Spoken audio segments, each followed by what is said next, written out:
Adilabad municipality BJP గెలుచుకునే అవకాశం ఉంది. ఇక్కడ 21 సీట్లు, మొత్తం 49కి గాను 21 బీజేపీ గెలుచుకుంది. 49లో 25 కావాలి మెజార్టీకి. అయితే ఇండిపెండెంట్ 11 మంది ఉన్నారు, వాళ్ళు బీజేపీకి మద్దతు. అలాగే ఈ ఎక్సఫీషియో సభ్యుల ఓటు ఎంపీ ఎమ్మెల్యే ఇవి ఉంటాయి కాబట్టి వాటితో కైవసం చేసుకోవచ్చు. కాంగ్రెస్ బీఆర్ఎస్ కలవ కాబట్టి కాంగ్రెస్కి 11, బీఆర్ఎస్కి 6 వచ్చినాయి కాబట్టి సాధ్యం కాదు. తద్వారా ఆదిలాబాద్ బీజేపీ గెలుచుకుంటుంది మున్సిపాలిటీ. అలాగే భద్రాద్రి కొత్తగూడెం వచ్చేటప్పటికి కాంగ్రెస్ పార్టీనే. Ashwaraopeta Congress party 1 sided win, 19, 17 సీట్లు వచ్చినాయి అక్కడ.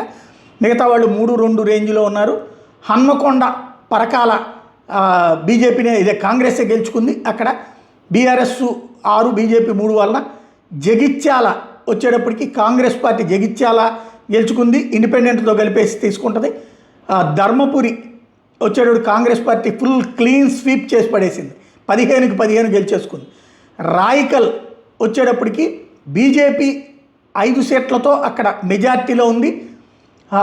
కాంగ్రెస్ 3, బీఆర్ఎస్ 3, టోటల్గా 12కి గాను 7 కావాలి అక్కడ ఫుల్ మెజార్టీకి. బీజేపీకి 5, ఇండిపెండెంట్ 1, ఆ ఇద్దరు కలిపితే 6.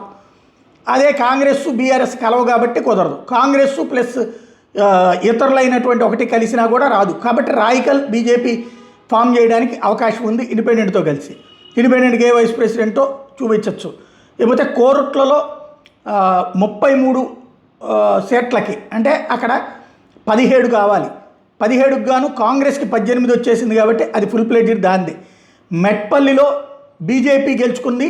ఓ రకంగా చెప్పాలంటే 6 కాంగ్రెస్, 6 బీఆర్ఎస్. అక్కడ ఏది జగిత్యాల జిల్లాలో అనమాట.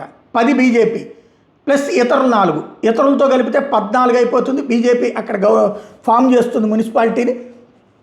వీళ్ళిద్దరూ బీఆర్ఎస్ కాంగ్రెస్ కలవరు కాబట్టి ఇద్దరు కలిసిన 12 అవుతాయి అనమాట. వాళ్ళిద్దరూ కలవరు కాబట్టి అక్కడ భారతీయ జనతా పార్టీకి క్లియర్ కట్ ఛాన్స్ ఉంది. ఇది ఆదిలాబాదు, భద్రాద్రి కొత్తగూడెం, హన్మకొండ, జగిత్యాలకు సంబంధించినటువంటి రిజల్ట్స్. మిగతాయి వేరే వీడియోలో చూద్దాం.